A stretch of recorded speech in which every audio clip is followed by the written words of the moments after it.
What is on our agenda for today, Dave, here at Shadow of Truth is we're going to step outside of the markets and finance and economics, and we're going to look at something a little bit different today. And that is Jade Helm 2015.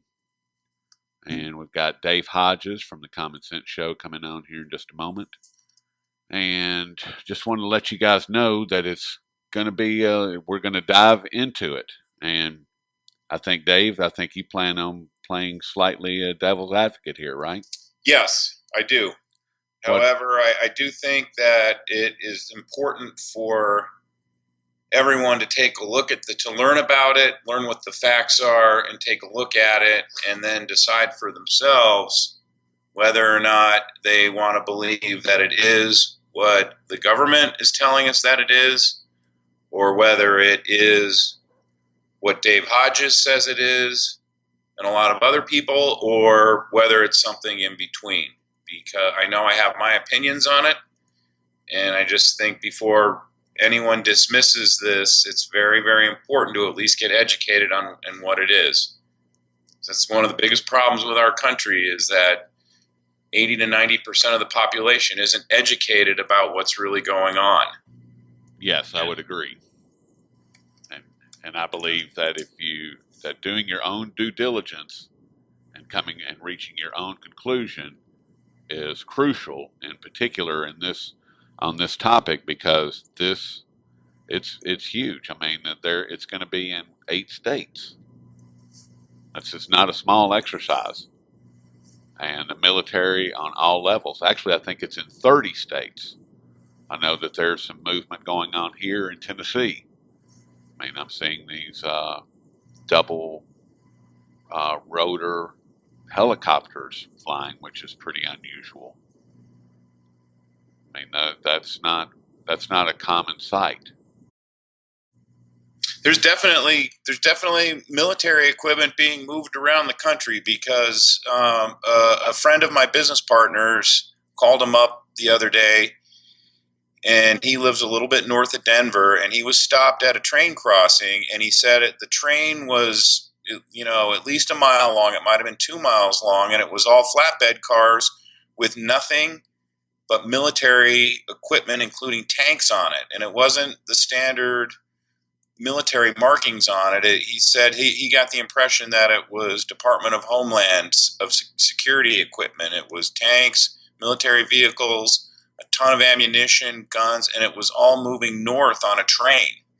And he sent my partner a video of it that he took with his cell phone, and it's not real clear, so I never posted it on my blog.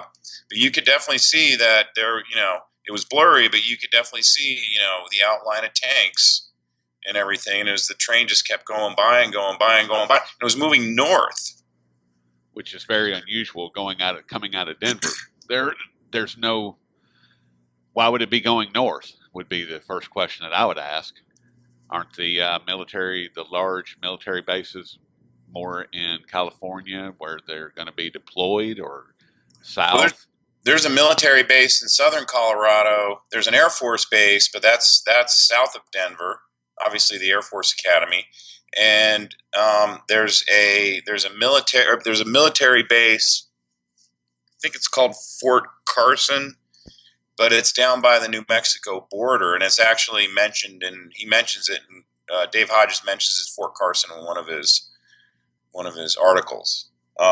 And what I found interesting is that when I Googled Jade Helm 15 to try and find mainstream media news reports on it, the only thing that came up in terms of mainstream media reporting of it was an article in the Washington Post on March 31st, and the title of it was "Why Jade Helm 15 is Freaking Out the Internet and Why It Shouldn't Be." So it was clearly already directing the reader, before the reader even had a chance to read the article, into a stance of bias or skepticism about what's being said about it in the alternative media and around the internet. And the article itself is like, I don't know, 7 or 8 paragraphs long. It's not very long, and it's not very informative, and it doesn't really tell you what's going on, and it doesn't really tell you why the alternative media is skeptical about what the government says this is. Well, I mean, that just fits right with mainstream media's profile, though. I mean, they aren't really there to inform people. I mean, unless, of course, it's about the Kardashians or Dancing with the Stars, then yeah, that's important stuff, man. well, I mean, they'll give I you lose all sleep the at night thinking about writing details. about that. Yeah, I mean, and they'll give you all the details on those topics, but something like Jade Helm 15, they're not so much. Well, let's do this. Let's get Mr. Hodges on the line, and Dave Hodges he's an activist, he's a professor, he's a radio talk show host, and he's the publisher of thecommonsenseshow.com. And I've been following his work for several years. I was introduced to him through SGT Report, and I am forever grateful to Sean for exposing me to his work. I love his work. I love his style of writing. Make no bones about that. He has really opened my eyes to a lot of different subjects that are controversial, and this is one of them. And I'm very grateful for that. So let's get Mr. Hodges on the line. Sounds good to me. Well, how are things in your neck of the woods there, Mr. Hodges? Pretty good.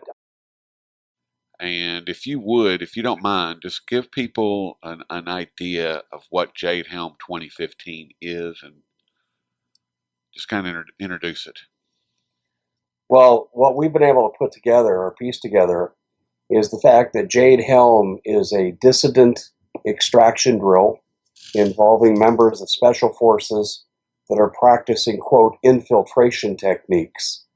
And it's also a martial law drill.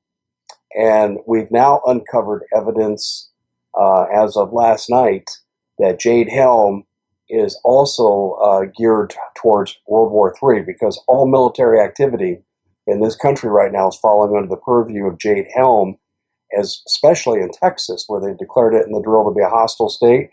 Well, Benny Pope, who's a friend of mine from Lubbock, Texas, found surface-to-air missiles inside of a temporary Air Force facility that was just constructed, and they have found a second site just the same. Now, why would you need surface-to-air missiles for a martial law drill? You wouldn't.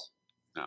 And when you couple that in combination with the fact that Judicial Watch and now InfoWars has absolute proof that ISIS has a base camp 8 miles from El Paso, Texas, just on the other side of the Mexican border, you have to begin to look at this in a different light. So Jade Helm, I think, is the full meal deal.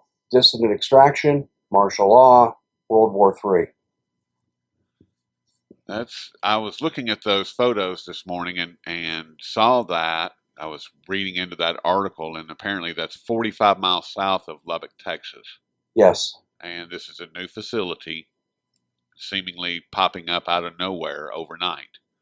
And you seem to be receiving a lot of photos and videos and emails from around the country. And aside from these photos of the surface-to-air missile facility, what has been the most frightening information that you've received so far?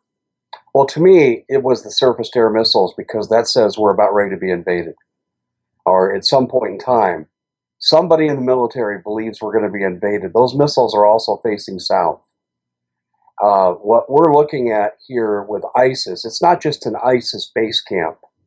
ISIS is an extension of what I wrote about last summer, and I'm talking about this camp 8 miles from El Paso. When we look at the history of this, the Judicial Watch people did an excellent job linking together the various Mexican drug cartels with ISIS. It's in the documents. And they also had a list of American targets in these documents. But the bigger picture is this. Let's go back to 2007, in which the government, in the mainstream media, admitted that the Mexican drug cartels were in bed with Hamas and Hezbollah. And I thought that was very interesting when that occurred.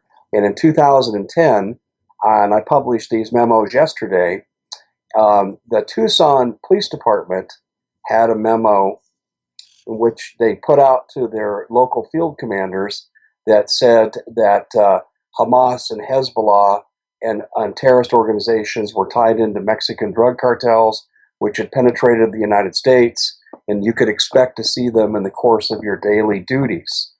So we had those confirmations, but it gets worse. Last summer, I was approached by a man in the DEA, and he gave me enough proof that I was convinced of who he was. He was who he said he was. And at one time, he was one of the senior officials in Peru. And he lost his job in Peru and got reassigned, as well as his two predecessors, because he wanted to go after a group called the Sanchez Paredes cartel. They are the largest drug cartel in the world. Now, this is a really important point that nobody else is talking about in the media, and we should be. The Sanchez Paredes cartel is basically the Peruvian army, and they point in both directions. They point to Middle East contacts, and they also point to the Mexican drug cartels. They are the biggest supplier of cocaine, heroin, and marijuana to the Sinaloas, the Juarez cartels, and so forth. And they also have set up, through the Peruvian military, a base camp outside of San Salvador in which they do paramilitary training with things like surface-to-air handheld missiles. They have 50 caliber machine guns, bazookas. I mean, I could go on and on and on about this base camp. And who they're training there are groups like MS-13, who are the assassins, the political assassins now for the Sinaloa cartel. And then when I said that the Sanchez Paredes also point across to the Atlantic, to the Middle East and West Africa, they have strong connections and ties to Hamas, Hezbollah, the Muslim Brotherhood, Al-Qaeda. In other words, they're locked into ISIS. So the fact that ISIS is 8 miles from El Paso is due in large part to the Sanchez Paredes network. This isn't just ISIS moved in, showed up, took up camp, here they are. And here's the most disturbing thing, Roy, and I'm speaking to our White House leadership. This camp just didn't appear and, oh, gee, look what we just found here. We didn't know they were there. With satellite technology, there is no way that this administration did not know of the movement of these ISIS personnel along with their equipment and the subsequent construction. If Judicial Watch and InfoWars Joe Biggs can find them, then what is our administration doing? In other words, Obama's a traitor. He's setting us up to be attacked by these ISIS forces in a fifth column action. And we're going to see massive and large-scale terrorism. In fact, I gave some of this information to some of my military analysts, and what they told me is that given the fact they're tied to the Sanchez Paredes cartel, they have the hardware to take over American cities for some time. In other words, until help arrives and expels them. But there's even a bigger picture here. I wrote an article about a year ago, and I'm going to have to dust it off and republish it, in which I talked about how Putin had come into our hemisphere and he had locked up alliances with a good portion of South America and Central America. And I went through and I detailed with a really stunning documentation. It's Cuba, it's El Salvador, it's Panama, it's Ecuador, Brazil. I went right down the list. I said, here are all the nations. There were 12 of them that are either housing Russian soldiers or the Russian Navy or both, accepting equipment and military hardware from the Russians. And we're talking here ultimately a Red Dawn. We're looking, I believe, at the ISIS people as being a fifth column paramilitary action designed to disrupt command and control, followed up by a Red Dawn. Now, I've pushed this further, and I'm working on an article tomorrow, and I'm beginning to find ties between the Russians and Hamas and Hezbollah, who are involved in the same ISIS base camp. And what's interesting about that is I think this is a Russian action. And I think Jade Helm somehow plays into this. I can close some of the loops on this. I haven't been able to close all of the loops on how Jade Helm interacts here with ISIS, but there's clear connections. And behind all of it, on the bad side, I think we're going to find the Russians. Well, that's a lot to take in right there. I'm not even ashamed to say that's a lot more than I ever anticipated. Well, it is for me too. You know, you come across information. Last year, when I was reporting on illegal immigration and the simultaneous presence of UN vehicles in the southern underbelly of our country, I was approached by this DEA agent. He says, "You've got a good portion of it, but you're missing a big piece." And he put me in the right direction. And everything he gave me fell right into place. And sometimes you get information that is really kind of out of place and out of sync with the time that you're in. And you look at it, you don't really understand the implication. But given Jade Helm and the fact that the government told us Jade Helm is 7 states. Well, that was a lot. We figured out it was 9 states. And now I've got information from people, and I sat down and counted up. Jade Helm's in at least 33 different states. And so we know this is the biggest military action domestically in the history of the United States. We now see foreign troop involvement. Yesterday, we had pictures or videos released of British paratroopers jumping out of planes outside Fort Bragg. I've got a local news report sent to me by a couple in northern Michigan from one of their local affiliate stations that talks about Danish soldiers training with the Michigan National Guard for Arctic warfare, and also they're at Camp Grayling. What's Camp Grayling? It's a FEMA camp. And what have they been doing at Camp Grayling? Training the Michigan National Guard and Michigan Army reservists to go to Guantanamo to man that post. So, I mean, this thing is so massive, Rory, we would need a 10-hour show to talk about how big this is. I found that to be very disturbing. And the other part that connects to that is your assistant or one of your associates there at the Common Sense Show, Katie Wellen. Yeah, Katie Whalen. Yeah, Katie Whalen. Katie is our health reporter, but she pays attention to the other stuff. So she's with some friends at a restaurant in the Denver area, and she comes out in the parking lot after they eat, and she sees a lieutenant colonel. And so she said, "I'm going to go up to him and talk to him." And she went up and asked him about Jade Helm. And this guy proceeded. Now, Katie knows the issues real well. I mean, she's associated with our show every single Sunday. We talk frequently during the week on various issues outside of what she reports on, which are important health issues. But Katie nailed into the wall. And we caught this man in lie after lie after lie about Jade Helm. And when she shared this with me, that's when I got the sense of how big this was, but how deceitful it is. What I think we're going to see in the order, and I wrote this morning, I've been saying this for 3 years, there'll be a series of false flag attacks that will bring on martial law, hence Jade Helm. Prior to the invocation of Jade Helm and martial law, you will have dissident extraction. In other words, they're going to go get the leaders of who they think could be leading a resistance movement. This goes on in every big martial law takeover in every country. Then following the imposition of martial law based on false flag attacks, then this country is going to be taken into the Third World War against Russia, China, and the other BRIC nations.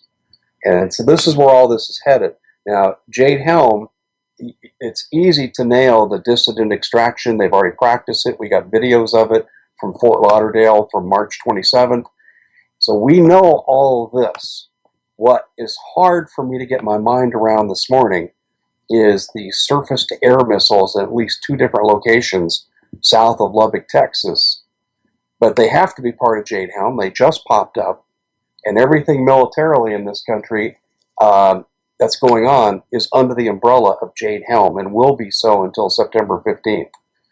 So we are looking here, Rory, at something that is so big, it's hard for me to get my mind around it this morning. I'm literally in shock. When I saw those surface-to-air missiles, it was, oh my God, we're going to be invaded. This isn't just about martial law any longer.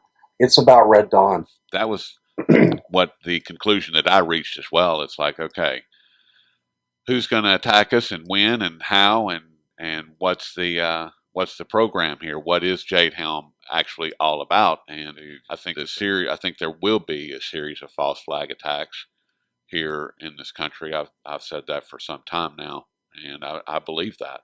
I mean, these guys, they're completely out of control. They need cover for the economic collapse that is happening, that is unfolding as we speak. So they've got to. There's something that has to happen, and war is usually their answer to change the paradigm. Dave, I got a question because I'm looking at this picture on your blog, in your blog article of the SAM missiles. How on earth was a civilian able to get close enough to photograph that? I don't know the story on that specifically. Here, I'll give you the scenario. Paul Martin is a good friend of mine. Paul Martin's best friends with Benny Pope, the man who took the pictures. Benny, until 2 weeks ago, was a talk show host in Lubbock, Texas. And Benny got reports of these SAM missiles.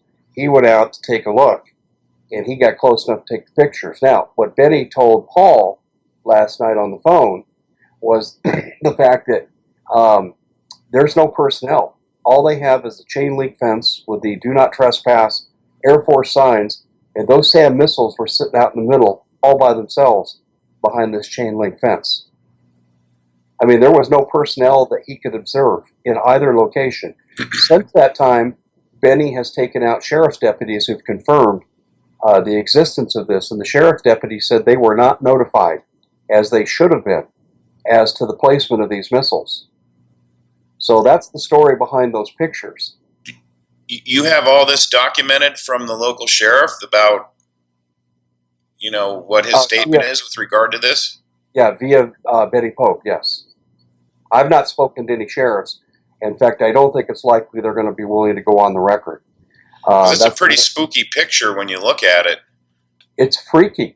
There's no denying what you're seeing. It's beyond freaky, man. It's spooky. Yeah. Well, there's no denying what we're seeing here. Let me ask you this question, because just to sort of, I'm confused about something, because I agree that the U.S. is maneuvering to try and instigate a global military conflict. Clearly, us against Russia. But why are there Russian military people? I mean, why are they being seen? And there's a photograph on your blog of military personnel with U.S. personnel at Fort Carson. I'm a little confused why there would be Russian military personnel roaming around this country. How come we don't eradicate them? Yeah, let me rephrase your question. What I think you're asking me. On one hand, we're preparing to go to war with Russia in a global conflict. On the other hand, we're inviting Russians into the country, and that seems to be a major discrepancy. And I would agree on the surface, and this is where I get most of the flack that I take on this particular subject. Let me just backtrack. First of all, that photo that's on my website today, I believe, is a 2013 photo. Yeah. Russians are all over the country. I get live reports from Gatlinburg, Tennessee, and Dr. Susan Helm, and I get reports from Ketchikan, Alaska, from Debbie Johnson. I mean, I get these reports from Central Valley in California. There are Russians everywhere in this country that speak English with a Nebraska accent. And John Moore used to be a colleague of mine at RBN before I went independent. He's got the same reports, different people. So the Russians are clearly here. Now the question is, why the discrepancy? Well, we have to look at who our president really is. And I've written about this extensively, and just the fact that you're asking me this question is going to make me republish a couple of articles. But let me just briefly go back and talk about this president's history. The president's real mother, Ann Dunham, was an employee for the Ford Foundation, a CIA psyops for MK Ultra under the direction of Tim Geithner's father. And both Obama and his half-brother had connections with this facility when they were young. Who's his half-brother? Malik Obama. What does he do? He's the head of the Muslim Brotherhood finances and weapons procurement. And I have pictures of the two together. Going forward, Obama's real father is exposed by Larry Grathwohl, former FBI special agent, and Joel Gilbert in his book Dreams of My Real Father. Obama's real father, Frank Marshall Davis, was on the most watched list by the FBI for 19 years as a suspected communist terrorist, and never able to put him away on those allegations of subversion, but nonetheless, he's guilty of sin. And then we go forward to who started Obama's political career, and this is where things really begin to fall into place. Obama's political career was launched in the Hyde Park, Chicago home of Bill Ayers and Bernadine Dorn. Now, who are they? And if the listening audience hasn't heard this, you might want to just sit down because you're going to get wobbly knees. Bill Ayers was the head of an organization called the Weathermen Underground, a 1960s, early 1970s radical group that wasn't a hippie group. It wasn't just an anti-Vietnam group. It was a collection of people with master's degrees and advanced degrees from schools in the Ivy League and other prestigious universities who came from well-to-do families who wanted to foment a communist takeover of the United States. And before we think they were just idealistic kids who were stupid, let's just realize, first of all, Bill Ayers' father was Tom Ayers, who was the head of Con Ed of Illinois. That's the kind of people that they were dealing with. Larry Grathwohl was sent as an FBI special agent, and I've interviewed Larry before his death several times, and Larry said that he got to know Bill Ayers very well and their philosophy. He sat down with Bill Ayers and asked him, if you are able to take over the White House, gain control of the government, what's one of the first things that you'll have to do? He said, well, we'll probably have to round up 50 million Americans and exterminate over 25 million of them. Now, this is the man in his Hyde Park, Chicago home who launched Barack Obama's political career, and Barack Obama had his college financed by Tom Ayers, Bill's father. Now, it just gets even more remarkable because as Sheriff Joe Arpaio from Maricopa County, where I live, was trying to expose the deceitfulness and fraud of Obama's long-form birth certificate he released in reaction to the fact that he's not a citizen, Arpaio produced an affidavit from the Ayers postman, a guy named Hutton, who had been their postman for almost 30 years. He met Barack Obama more than once. And meeting Barack Obama more than once, Obama told him, yeah, I'm going to be president someday. And he admitted he was a foreign student and that the Ayers were financing his Harvard education. This is an affidavit. This is a legal document coming out of Sheriff Arpaio's organization. Now, also in this group called the Weathermen was Valerie Jarrett's father-in-law. These pieces just start to all flow together. And when you put all these together, and by the way, I don't know if you guys know this, Obama was endorsed by the Communist Party when he ran for office. And not only was he endorsed by the Communist Party, Bill Ayers, who's a convicted felon, along with Bernadine Dorn, have visited Obama several times in the White House. So those connections continue to this very day. So when you pull all this together, and I've just given you the short form, Obama was born to communists. He is a communist, and he's bringing communism to America. He is a Manchurian candidate, illegally occupying the White House, who is a traitor to the people of this country. And he is setting this country up, much like the documentary, the movie miniseries, America with a K from 1987, in which you had a president in this movie who handed America off to the Russians. Well, this is what he's attempting to do. So when you look at the fact that he's blundered every foreign policy initiative and he's turned former allies in our hemisphere into enemies aligned with the BRIC nations, and then you look at the fact that he has let, and we've got documentation on this, it's called the FEMA bilateral agreement between FEMA, the President's office, and the Russian Foreign Ministry to admit 15,000 Russian soldiers for disaster training, like somehow our National Guard was going to go on vacation. So when you pull all these together, we have a traitor in the White House. He's setting us up to be conquered from within.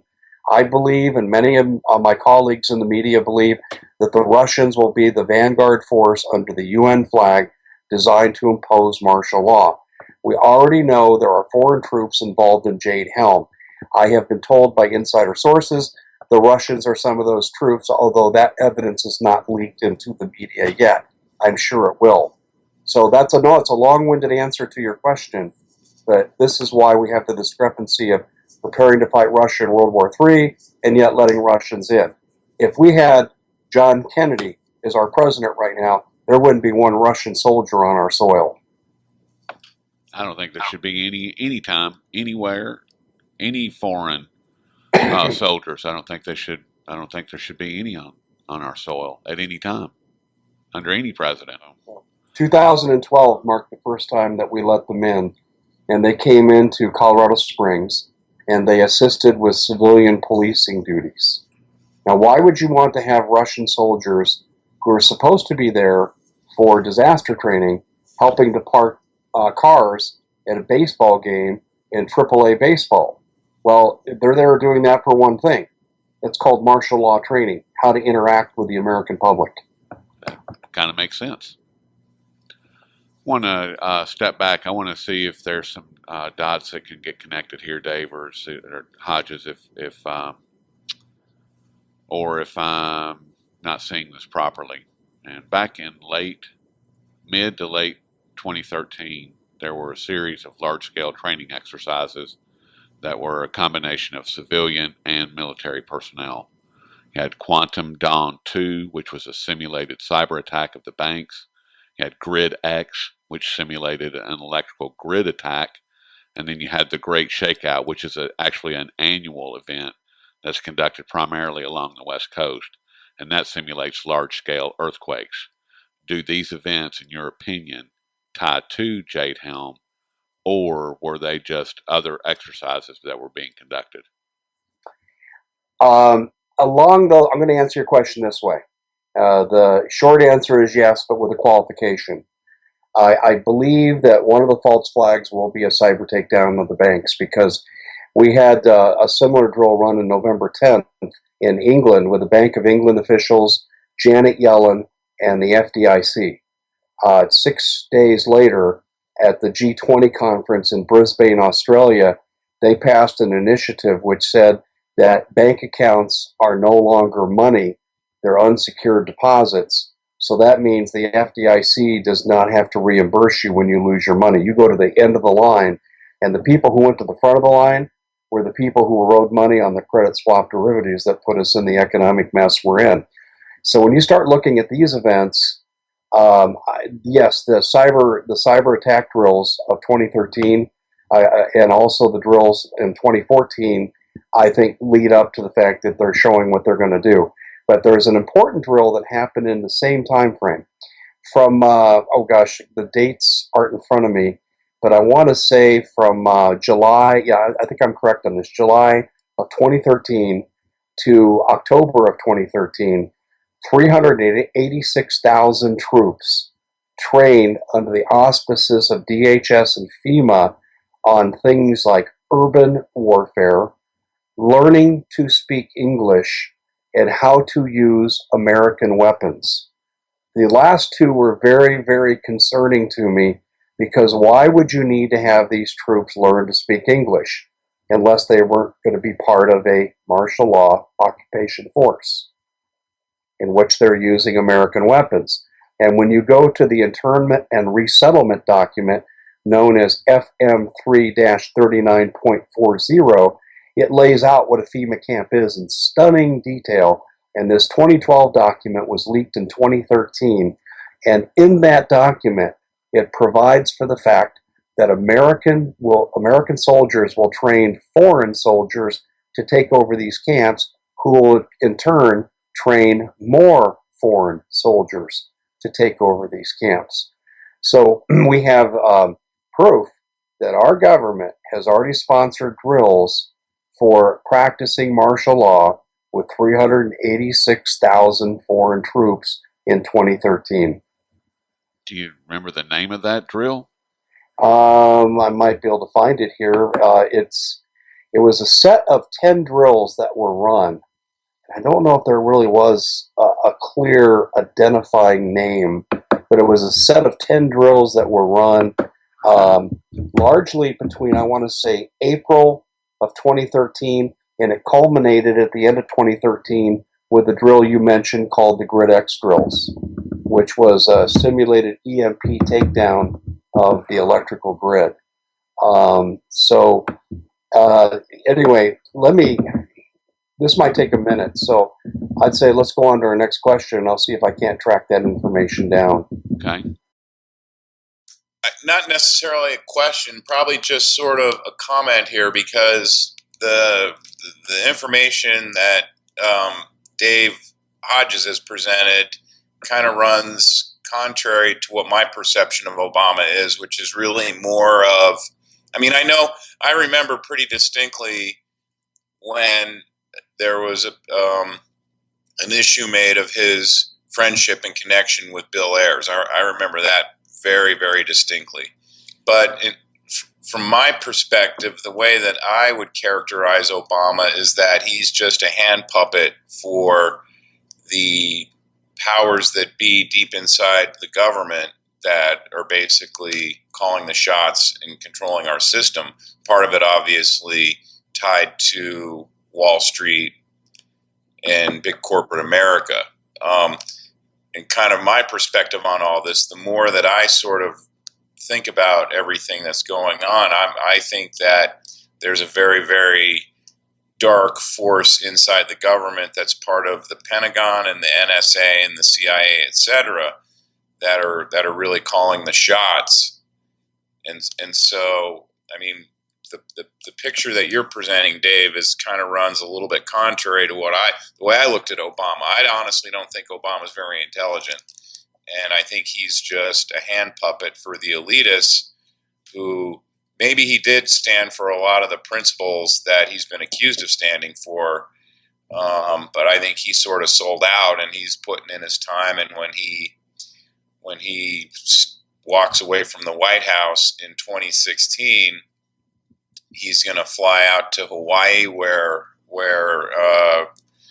the Pritzkers have financed a nice $10 million mansion for him, and kind of disappear, sort of the way George Bush has kind of disappeared. See, I don't look at it the same way. I don't think our views are mutually exclusive by any means. I do not think Obama is the chief decision maker. He is the right man with the right philosophy that can follow orders. And they put an avowed communist in this office to carry out these communist ideals. But nowhere have I ever suggested Obama is the final decision maker. In fact, if you want to talk about that for a minute, when we look at our banking system, it's pretty easy when you follow the money who the real seat of power on this planet is. It's not the central banks. It's not the Federal Reserve. It's not the central banks around the world. It's not the Bank of England. It's the Bank of International Settlement. They give the marching orders to the central banks. The central banks effectively control most governments, especially first world governments on this planet. But the people that pull their strings are the Bank of International Settlement. If you're looking for the shadowy figures that want to see America destroyed, and you want to see the world plunged into a third world war of economic unification and political unification that will result from that, and extreme population reduction, which we know they're for, the Bank of International Settlement is the seat of power. And Obama is simply taking marching orders. But you would hire someone or put someone into place to carry out those marching orders who had the correct philosophy. And that's exactly what Obama has. Now we're in my territory, because I agree with you that the Bank of International Settlements is sort of the puppeteer of the West, the Western Hemisphere. But again, I'm not even sure what Obama really stands for. I just think he was a dish rag a convenient dish rag that they could get elected because everyone wanted to vote against what Bush represented and throw the neocons out. And really what's happened is the neocons are still in there, and it's obvious that Obama's nothing but a dish rag for the powers that be behind the scenes. We agree. We're on the same page with that. And I agree the powers that be behind the scenes are tied into the Bank of International Settlements. And they control not just Obama, they control Hillary Clinton, they control all the front-running candidates, including Rand Paul. Rand Paul is not Ron Paul. I suppose that's another show for another time. But they control everybody. Anyone who's going to get close to the presidency, they're going to own. They'll own them through hook and crook, and they'll own them through bribery. They'll own them through intimidation. But they own everyone who runs for that office. Well, I agree with that too, and I think that the selection process is nothing but they select someone who is going to get elected that a small majority of the population can feel good about. I mean, everyone felt good about who Obama was. Well, I didn't, but everyone felt good about who Obama was when he got elected. And what's stunning to me is the fact that all of his ardent supporters just seem to conveniently overlook the fact that the guy has not stood up and implemented any of the principles and ideas that he presented when he was campaigning in 2008. Not one. Well, yeah, and along those lines, I like to ask people who are still supporting Obama, what has Obama done to help anyone in the middle class? And the answer is absolutely nothing. You can't point to even one thing that this man has done. He's wrecked education. He's wrecked healthcare. I mean, right there, you're talking about a significant total of this economy and the future of this country. And then he's wrecked the military by destroying its leadership, by firing 260 plus senior command officers. He's trying to reduce the American military to pre-World War II levels at a time when we're preparing to go into World War III. And that's absolute suicide. He continues to destroy the coal industry, destroys basically all industry.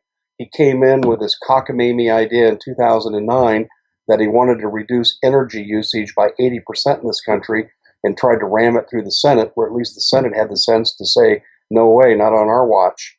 That's what this man is about. He's about the total destruction of the United States. He is a traitor through and through, which makes him a perfect puppet. He hates this country. He is not an American. He was not born in America, and he was raised by communists. He has nothing in common with our people. We should probably turn the page and see what's next. And we've been speaking with Mr. Dave Hodges from the Common Sense Show. And Dave, just tell people how they can get in touch with you and what all you've got going on over there.